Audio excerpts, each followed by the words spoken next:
শান্তি ২৭ এপ্ৰিল ২০২৫ অব্যক্ত মুৰলীৰ আধাৰত সদ্য প্ৰস্তুত হৈ ব্ৰহ্মা পিতাৰ সমান সম্পন্ন হোৱাৰ যোগাভ্যাস কৰিম। ওম শান্তি। মই কোটিৰ মাজত কোনোবা আৰু কোনোবাৰ মাজতো কোনোবা ভাগ্যৱান আত্মা হওঁ। মোৰ অন্তৰৰ সম্বন্ধ স্বয়ং ভগৱানৰ লগত সাঙুৰ খাই আছে।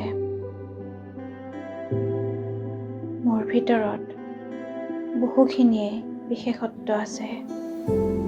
সকলোতকৈ ডাঙৰ বিশেষত্ব সাধাৰণ হৈ থকাৰ পিছতো বাবাক চিনি পোৱা আৰু অন্তৰৰ পৰা বাবা বুলি মানি লোৱা। বাবাক চিনি পোৱাৰ তৃতীয় নেত্ৰ প্ৰাপ্ত কৰি লোৱা। যি পাবলগীয়া আছিল সেয়া পাই গলো। সময়ৰ সমীপতা অনুসৰি নিজক পৰীক্ষা কৰাৰ বাবে বাপ দাদাই মোক মনোযোগ দিয়াইছে। মই বাবাৰ নিৰ্দেশনা অনুসৰি নিজেই নিজক সূক্ষ্ম বিশাল বুদ্ধিৰে পৰীক্ষণ কৰি আছো। ৰাজকীয় ৰূপৰ অমনোযোগিতা আৰু আলস্যকো মই চিনি পাইছো আৰু নিজেই নিজক এলাৰ্ট আৰু একুৰেট ৰাখো। আত্মিক দৃষ্টি স্বভাৱসিদ্ধ হিচাপে থাকে।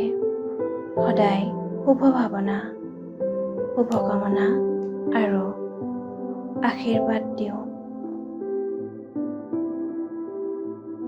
এই কথাসমূহৰ ওপৰত মই কিমান জমা কৰিছো সেই খতিয়ান পৰীক্ষা কৰোঁ।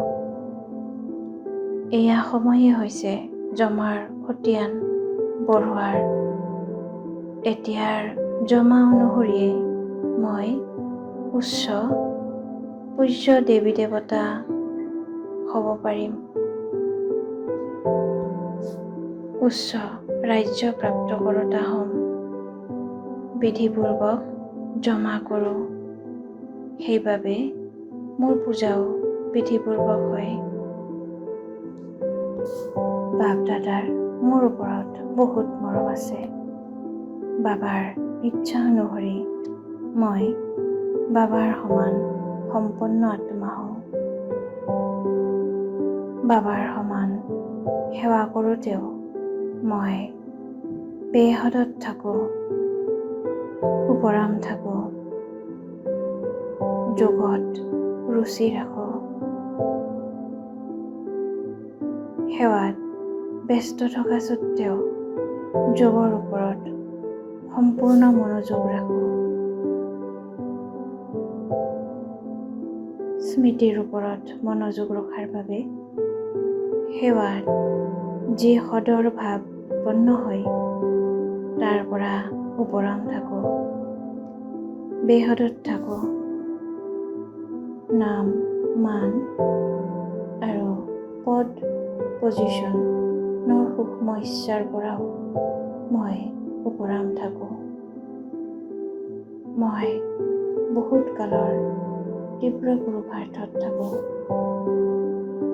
বহুত কালৰ সম্পন্নতাৰ দ্বাৰা বহুত কালৰ প্ৰাপ্তি অনুভৱ কৰোঁ। বহু কালৰ ওপৰত মনোযোগ ৰাখোঁ। মই সদ্য প্ৰস্তুত হৈ থাকোঁ। বাপ দাদাৰ স্নেহৰ প্ৰতিদান দিওঁ। নিজৰ দুৰ্বলতাসমূহক পৰীক্ষা কৰি নিজক পৰিৱৰ্তন কৰোঁ। জগতে মোৰ পূৰ্বজৰ দ্বাৰা মুক্তি বিচাৰে চিঞৰি আছে। বেহদৰ মুক্তিৰ বাবে মোৰ ভিতৰত থকা দুৰ্বলতাসমূহকো এতিয়া মই মুক্তি দিব লাগে। নিজে নিজক মুক্ত কৰি সৰ্ব আত্মাৰ বাবে মুক্তিৰ দুৱাৰ খুলি আছো। মোৰ বেহদৰ বৈৰাগ্য বৃত্তি আৰু দৃঢ়তাই মুক্তিধামৰ গেটখন খোলাৰ চাবি হয়। মই সকলো কৰিও কৰ্তাপনৰ ভাৱৰ পৰা মুক্ত থাকো, উপৰাম থাকো। না সাধনৰ বশীভূত হওঁ, না পজিশ্যনৰ বশীভূত হওঁ। সংকল্পত, বাণীত, সম্বন্ধ সম্পৰ্কত সকলোতে মই ব্ৰহ্মা বাবাৰ সমান হওঁ।